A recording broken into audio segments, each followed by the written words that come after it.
This is Alice, a devout student dedicated to God, discovers her first sexual impulses that she never suspected. As a student in a very strict Catholic high school, she struggles to respect the imposed rules. However, it seems that she is not the only one. Her high school is so strict that many students drop out after the first few days. Miss Vida, the disciplinary teacher, checks the students' attire, and if a skirt is deemed too short, punishment follows. The school is also known for its ultra-religious and conservative beliefs. Lying is considered a sin, and watching romantic and explicit films, especially those featuring a young Manuel Ferrara, results in passive punishment. While most students agree with these beliefs, Alice, going through intense and confusing adolescence, develops a curiosity for erotic material. The school's head, Father Murphy, usually teaches sex education classes, where he explains that any relationship between a man and a woman without the intention of reproduction is a sin. A curious student inquires if autoeroticism is also repressed, to which Father Murphy replies, "Do they produce babies?" He also specifies that any form of intimate relations before marriage goes against God's plan. Alice has difficulty understanding all of this as her desires continue to grow. On one hand, the teacher advises her to suppress her fantasies, but on the other hand, her body demands satisfaction. Her best friend, Laura, disagrees with her and believes that students their age should focus solely on their studies. Later, when Alice comes home, she opens her computer and suddenly receives a message from a stranger.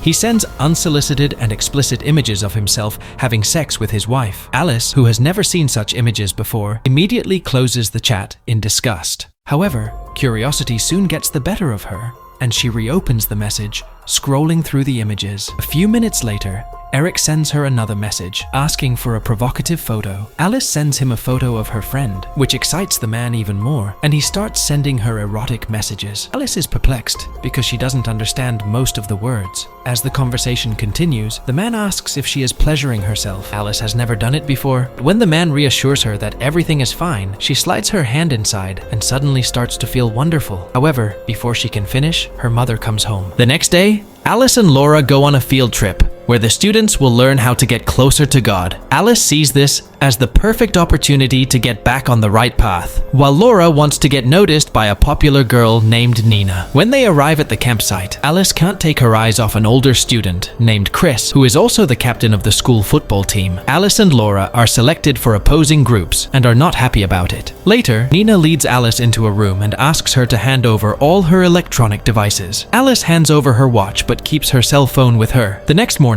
all the students gather in the main hall, where Father Murphy begins one of his boring lectures. He says that they were summoned to this trip by none other than the Almighty God himself. Once the students survive this speech, they are asked to participate in a survey. They fill out a variation of a feelings form, where they are asked to circle what they have felt throughout the year. Alice circles the word excitement. Once some time has passed, she changes her mind and tries to erase the circle, but in vain. For the next exercise, the students are invited to go on stage and express everything they want to say. Nina sees this as the perfect opportunity to become the center of attention and talks about how her family ignored her when she was a child. Her plan works, and all the students surround her and give her warm hugs. That night, Alice puts her device on vibrate and slides it between her legs. She suddenly starts feeling butterflies and a strange sensation she has never felt before. But when she sees the crucifix hanging in her room, she stops. On the second day, all the students are taken on a hike in the woods. A girl accidentally trips, and Chris helps her up. This gives Alice an idea, so she pretends to trip too and calls for help.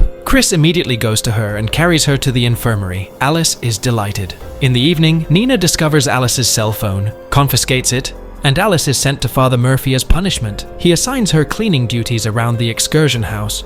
A few hours later, she notices a computer on Father Murphy's desk and logs into it. She hears a noise and hastily turns off the screen without realizing that it is still on, then goes out. On the third day, Chris brings together a group of students and asks them to share their experiences of when life has been hard and unbearable to the point of losing hope in Jesus. The students open up, and one of them talks about her recent breakup with her girlfriend, while another mentions how she was unable to attend her grandmother's funeral. When it's Alice's turn, she lies and says she lost her dog and couldn't save him. The story deeply touches one of the students, and she starts crying. Later, Father Murphy shows up looking anxious and reveals that someone has accessed explicit content on his computer. He tells the culprit to report themselves as soon as possible. When no one comes forward, he leaves and says his favorite phrase, God sees everything. Alice decides to keep it a secret. Later, all the students are summoned one by one to Father Murphy's office to ensure they have made progress. Alice is the first to be questioned about her relationship with Jesus,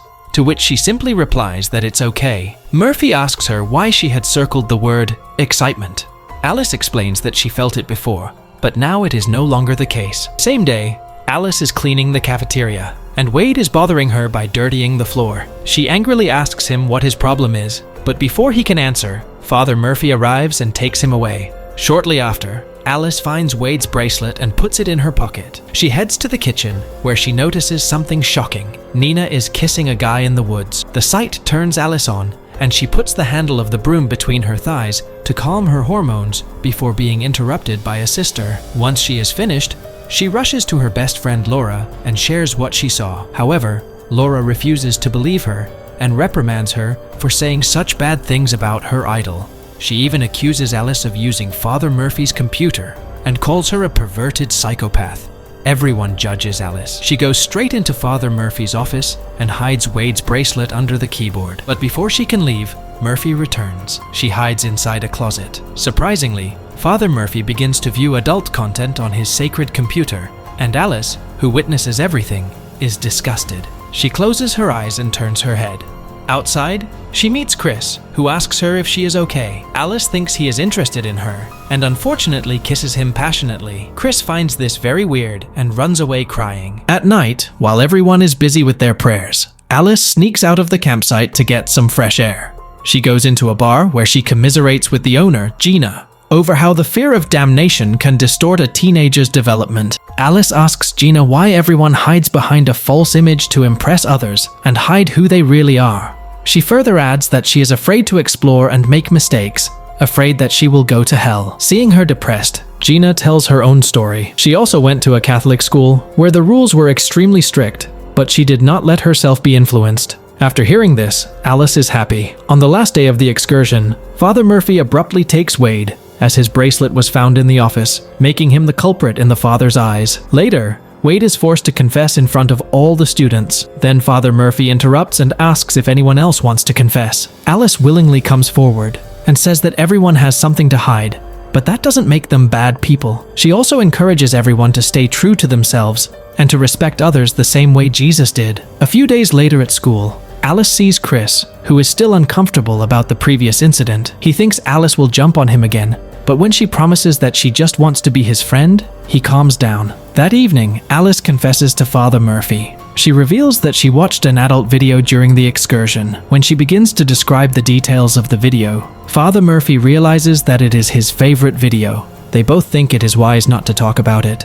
Before leaving, Alice asks if she will be punished. Murphy, with shame in his eyes, says, "I don't know." Alice goes home and plays the videotape of her favorite movie, Titanic. She goes straight to the intimate scenes and prepares to trigger her hormones, but notices an adult toy nearby, probably belonging to her mother, and the movie ends here. Thank you for watching this recap. If you enjoyed it, please give it a like and subscribe to my channel for more awesome movie content. And don't forget to comment below and tell me what movie you want me to recap next.